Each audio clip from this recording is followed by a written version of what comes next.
जय जय श्री राधेश्याम। श्रीमद् भागवत कथा पंचमा अध्याय। धुंधकारी को प्रेत योनि की प्राप्ति और उससे उद्धार। सूत जी कहते हैं, सोनक जी, पिता के वन चले जाने पर एक दिन धुंधकारी ने अपनी माता को बहुत पीटा और कहा, बता धन कहाँ रखा है, नहीं तो अभी तेरी लाठी से खेर लूँगा। उसकी इस धमकी से डरकर और पुत्र के उपद्रवों से दुखी होकर वह रात्रि के समय कुएं में जा गिरी और इसी से उसकी मृत्यु हो गई। योगनिष्ठ गोकर्ण जी तीर्थ यात्रा के लिए निकल गए। उन्हें इन घटनाओं से कोई भी सुख या दुख नहीं होता था, क्योंकि उनका ना कोई मित्र था ना शत्रु। धुंधकारी 5 वेश्याओं के साथ घर में रहने लगा। उनके लिए भोग सामग्री जुटाने की चिंता ने उसकी बुद्धि नष्ट कर दी और वह नाना प्रकार के अत्यंत क्रूर कर्म करने लगा। एक दिन उन उल्टाओं ने उससे बहुत से गहने मांगे। वह तो काम में अंधा हो रहा था। मौत की उसे कभी याद भी नहीं आती थी। बस उन्हें जुटाने के लिए वह घर से निकल पड़ा और जहाँ तहाँ से बहुत सा धन चुराकर घर लौट आया। उन्हें कुछ सुंदर वस्त्र और आभूषण लाकर दिए। चोरी का बहुत सा माल देखकर रात्रि के समय स्त्रियों ने विचार किया कि यह नित्य ही चोरी करता है, इसलिए इसे किसी दिन अवश्य ही राजा पकड़ लेगा। राजा यह सारा धन छीनकर इसे निश्चय ही प्राण दंड देगा। जब एक दिन इसे मरना ही है, तब हम ही धन की रक्षा के लिए गुप्त रूप से इसे क्यों ना मार डालें। इसे मारकर हम सारा माल मत्ता लेकर जहाँ कहीं चली जाएंगी। ऐसा निश्चय कर उन्होंने सोए हुए धुंधकारी को रस्सियों से कस दिया और उसके गले में फांसी लगाकर उसे मारने का प्रयत्न किया। इससे भी जब वह जल्दी ना मरा तो बड़ी चिंता हुई। तब उन्होंने उसके मुख पर बहुत से धधकते अंगारे डाले। इससे भी अग्नि की लपटों से वह बहुत छपटकर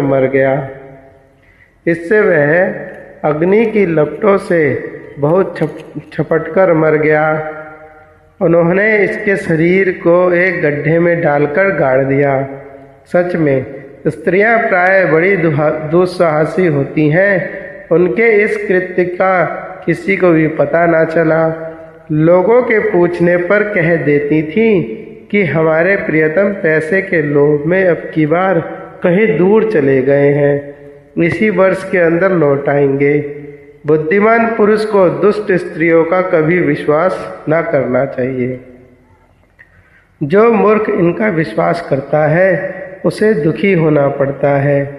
इनकी वाणी तो अमृत के समान कामियों के हृदय में रस का संचार करती हैं, किंतु हृदय छुरे के धार के समान तीक्ष्ण होता है। भला इन स्त्रियों का कौन प्यारा है। वह कुटलाएं धुंधकारी की सारी संपत्ति समेटकर वहां से चंपत हो गई। उनके ऐसे ना जाने कितने पति थे और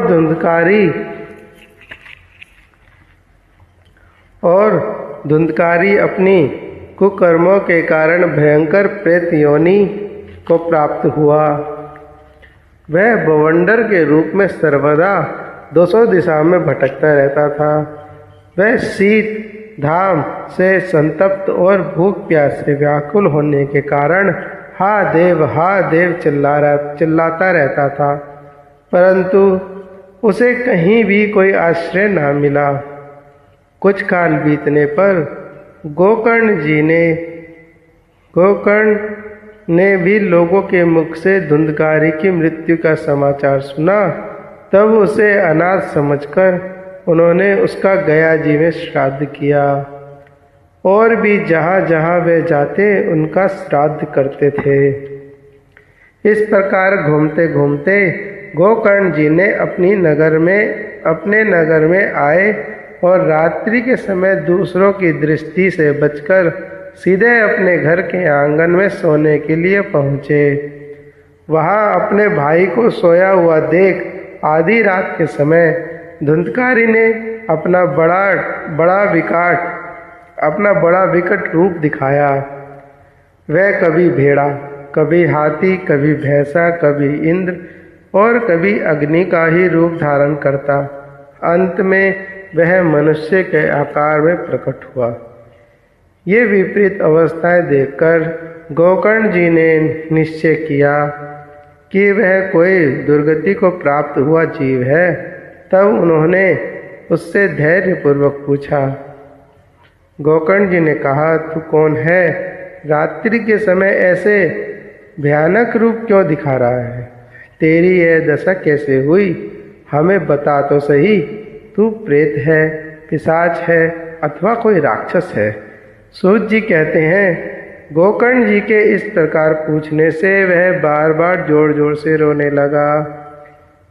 उसमें बोलने की शक्ति नहीं थी, इसलिए उसने केवल संकेत मात्र किया। तब गोकर्ण जी ने अंजलि में जल लेकर उसे अभिमंत्रित करके उस पर छिड़का। उससे उसके पापों का कुछ शमन हुआ और इस प्रकार कहने लगा। प्रेत बोला, मैं तुम्हारा भाई हूँ, मेरा नाम है धुंधकारी। मैंने अपने ही दोष से अपना ब्राह्मण तत्व नष्ट कर दिया। मेरे कुकर्मों की गिनती नहीं की जा सकती। मैं तो महान अज्ञान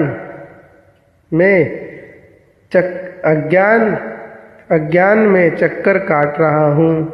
इसी से मैंने लोगों की बड़ी हिंसा की। अंत में कुटिला स्त्रियों ने मुझे तड़पा कर मार डाला। इसी से अब प्रेत योनि में पड़कर यह दुर्दशा भोग रहा हूँ। अब देववश कर्म फल का उदय होने से मैं केवल वायु भक्षण करके जी रहा हूँ। भाई तुम दया के समुद्र हो, अब किसी प्रकार जल्दी ही मुझे इस योनि से छुड़ाओ। गोकर्ण जी ने धुंधकारी की सारी बातें सुनी और तब उससे बोले। गोकर्ण जी ने कहा, भाई मुझे इस बात का बड़ा आश्चर्य है। मैंने तुम्हारे लिए विधि पूर्वक गया जी में पिंडदान किया, फिर भी तुम प्रेत योनि से मुक्त कैसे नहीं हुए? यदि गया श्राद्ध से भी तुम्हारी मुक्ति नहीं हुई, तब इसका कोई और उपाय ही नहीं है। अच्छा, तुम सब बात खोलकर कहो, मुझे अब क्या करना चाहिए? प्रेत ने कहा, मेरी मुक्ति सैकड़ों गया श्राद्ध करने से भी नहीं हो सकती। अब तो तुम इसका कोई और उपाय सोचो। प्रेत की यह बात सुनकर गोकर्ण जी को बड़ा आश्चर्य हुआ। वे कहने लगे, यदि सैकड़ों गया श्राद्धों से भी तुम्हारी मुक्ति नहीं हो सकती, तब तो तुम्हारी मुक्ति असंभव ही है। अच्छा, अभी तो तुम निर्भय होकर अपने स्थान पर रहो। मैं विचार करता हूँ, तुम्हारी मुक्ति के लिए कोई दूसरा उपाय करूँगा। गोकर्ण जी की आज्ञा पाकर धुंधकारी वहाँ से अपने स्थान पर चला गया। इधर गोकर्ण जी ने रात भर विचार किया, तब भी उन्हें कोई उपाय नहीं सूझा। प्रातःकाल उनको आया देख लोग प्रेम से उनसे मिलने आए। तब गोकर्ण जी ने रात में जो कुछ हुआ, जिस प्रकार हुआ, वह सब उन्हें सुना दिया। उनमें जो लोग विद्वान, योगनिष्ठ, ज्ञानी और वेदज्ञ थे, उन्होंने भी अनेकों शास्त्र को उलट पलट कर देखा, तो भी उनकी मुक्ति का कोई उपाय ना मिला। तब सबने यही निश्चय किया कि इस विषय में सूर्य नारायण जी जो आज्ञा करें वही करना चाहिए।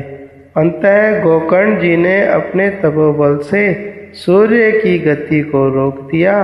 उन्होंने स्तुति की, भगवान आप सारे संसार के साक्षी हैं, मैं आपको नमस्कार करता हूँ। आप मुझे कृपा करके धुंधकारी की मुक्ति का साधन बताइए। गोकर्ण जी की यह प्रार्थना सुनकर सूर्य देव ने दूर से ही स्पष्ट शब्दों में कहा, श्रीमद् भागवत से मुक्ति हो सकती है, इसलिए तुम उसका सप्ताह पारायण करो। सूर्य का यह धर्ममय वचन वहाँ सभी ने सुना। तब सबने यही कहा कि प्रयत्नपूर्वक यही करो। मैं भी यह साधन बहुत सरल है और यह साधन सरल भी है, अतः गोकर्ण जी की तदनुसार निश्चय करके गोकर्ण जी ने भी तदनुसार निश्चय करके यह कथा सुनाने के लिए तैयार हो गए। देश और गांवों से अनेकों लोग कथा सुनने के लिए आए। बहुत से लंगड़े, लूले, अंधे, बूढ़े और मंदबुद्धि पुरुष भी अपने पापों की निवृत्ति के उद्देश्य से वहां पहुंचे। इस प्रकार वहां इतनी भीड़ हो गई कि उसे देखकर देवताओं को भी आश्चर्य होता था। जब गोकर्ण जी व्यास गद्दी पर बैठकर कथा कहने लगे, तब वह प्रेत भी वहां आ पहुंचा और इधर उधर बैठने के लिए स्थान ढूंढने लगा। इतने में ही उनकी दृष्टि एक सीधे रखे हुए 7 गांठ के बांस पर पड़ी। उसी के नीचे के छिद्र में घुसकर वह कथा को सुनने के लिए बैठ गया। वायु रूप होने के कारण वह बाहर कहीं बैठ नहीं सकता था, इसलिए बांस में घुस गया। गोकर्ण जी ने एक वैष्णव ब्राह्मण को मुख्य श्रोता बनाया और प्रथम स्कंद से ही स्पष्ट स्वरों में कथा सुनानी प्रारंभ करी। सायंकाल में जब कथा का विश्राम दिया गया, तब एक बड़ी विचित्र बात हुई। वहाँ सभासदों के देखते देखते उस बांस की एक गांठ तड़तड़ शब्द करती फट गई। इसी प्रकार दूसरे दिन सायंकाल में दूसरी गांठ फटी और तीसरे दिन उसी समय तीसरी। इस प्रकार 7 दिनों में 7 गांठों को फोड़कर धुंधकारी 12 स्कंदों के सुनने से पवित्र होकर प्रेत योनि से मुक्त हो गया और दिव्य रूप धारण करके सबके सामने प्रकट हुआ। उसका मेघ के समान श्याम शरीर पीतांबर और तुलसी की वनमालाओं से सुशोभित था तथा सिर पर मनोहर मुकुट और कानों में कमनीय कुंडल झिलमिला रहे थे। उसने तुरंत अपने भाई गोकर्ण जी को प्रणाम करके कहा, भाई तुमने कृपा करके मुझे प्रेत योनि की यातनाओं से मुक्त कर दिया। यह प्रेत बहुत पीड़ा का नाश करने वाली श्रीमद् भागवत की कथा धन्य है तथा श्री कृष्ण चंद्र के धाम की प्राप्ति कराने वाला इसका सप्ताह पारायण भी धन्य है। जब सप्ताह श्रवण का योग लगता है, तब सब पाप थर्रा उठते हैं कि अब यह भागवत की कथा जल्द ही हमारा अंत कर देगी। जिस प्रकार आग गीली, सूखी, छोटी बड़ी सब तरह की लकड़ियों को जला डालती है, उसी प्रकार यह सप्ताह श्रवण मन, वचन और कर्म द्वारा किए हुए नए पुराने छोटे बड़े सभी प्रकार के पापों को भस्म कर देता है। विद्वानों ने देवताओं को सभा में कहा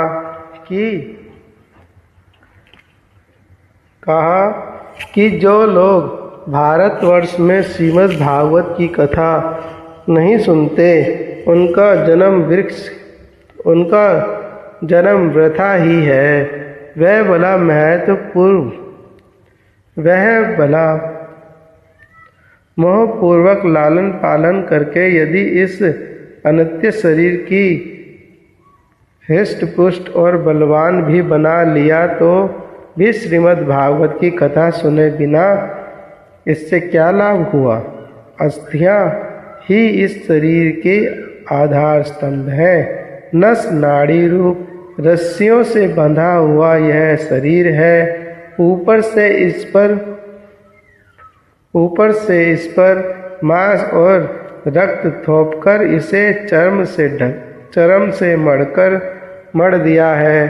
इसके प्रत्येक अंग में दुर्गंध आती है, क्योंकि है तो यह मलमूत्र का भांड ही। वृद्धावस्था और शौक के कारण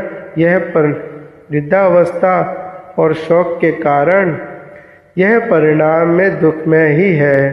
रोगों का तो घर ही ठहरा। यह निरंतर किसी न किसी कामना से पीड़ित रहता है। कभी इसकी तृप्ति नहीं होती। इसे धारण किए रहना भी एक भार ही है। इसके रोम रोम में दोष भरे हुए हैं और नष्ट होने में इसे एक क्षण भी नहीं लगता। अंत में यदि इसे गाड़ दिया जाए तो इसके कीड़े बन जाते हैं। कोई पशु खा जाता है तो यह विष्टा हो जाता है, और कोई अग्नि में जला देता है तो यह भस्म की ढेरी बन जाता है। ये तीन ही इसकी गतियां बताई गई हैं। ऐसे अस्थिर स्थिर से मनुष्य अविनाशी फल देने वाला काम क्यों नहीं बना लेता। जो अन्न प्रातः काल पकाया जाता है वह सायंकाल बिगड़ जाता है। फिर उसी के रस से पुष्ट हुए इस शरीर की नित्यता कैसी। इस लोक में सप्ताह श्रवण करने से भगवान की शीघ्र ही प्राप्ति हो जाती है। अतः सब प्रकार के दोषों की निवृत्ति के लिए एकमात्र यही साधन है।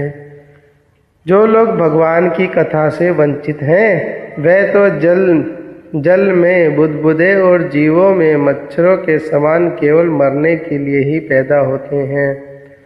भला जिसके प्रभाव से जड़ और सूखे हुए बांस की गांठें फट सकती हैं, उस भगवत कथा का श्रवण करने से चित्त की गांठों का खुल जाना कौन सी बड़ी बात है। सप्ताह श्रवण करने से मनुष्य के हृदय की गांठ खुल जाती है। उसके समस्त संशय छिन्न भिन्न हो जाते हैं और सारे कर्म क्षीण हो जाते हैं। यह एक भागवत कथा रूप तीर्थ संसार के कीचड़ को धोने में बड़ा ही पट्टू है।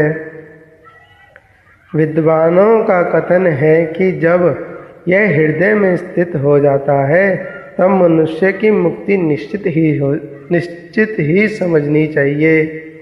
जिस समय धुंधकारी ये सब बातें कह रहा था, जिसके लिए वैकुंठवासी पार्षद के सहित एक विमान उतरा, उससे सब और मंडलाकार प्रकाश फैल रहा था। सब लोगों के सामने ही धुंधकारी उस विमान पर चढ़ गया।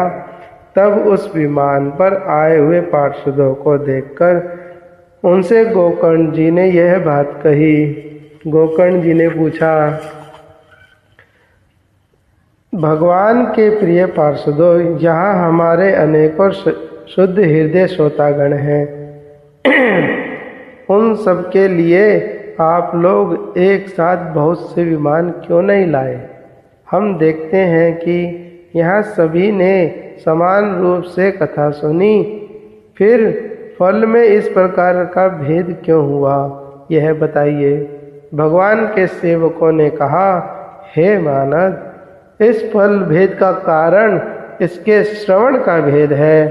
यह ठीक है कि श्रवण तो सबने समान रूप से ही किया है, किंतु इसके जैसा मनन नहीं किया है। इसी से एक साथ भजन करने पर भी उसके फल में भेद रहता है। इस प्रेत ने 7 दिनों तक निराहार रहकर श्रवण किया था, तथा सुने हुए विषय का स्थिर चित्त से यह खूब मनन निध्यासन भी करता था। जो ज्ञान दृढ़ नहीं होता वह व्यर्थ होता है। इसी प्रकार ध्यान न देने से, श्रवण का संदेह से, मंत्र और चित्त के इधर उधर भटकते रहने से जप का भी कोई फल नहीं होता। वैष्णवहीन देश आपात्र को कराया हुआ श्राद्ध का भोजन, अश्रोत्रिय को दिया हुआ दान और आचारहीन कुल, इन सबका नाश हो जाता है।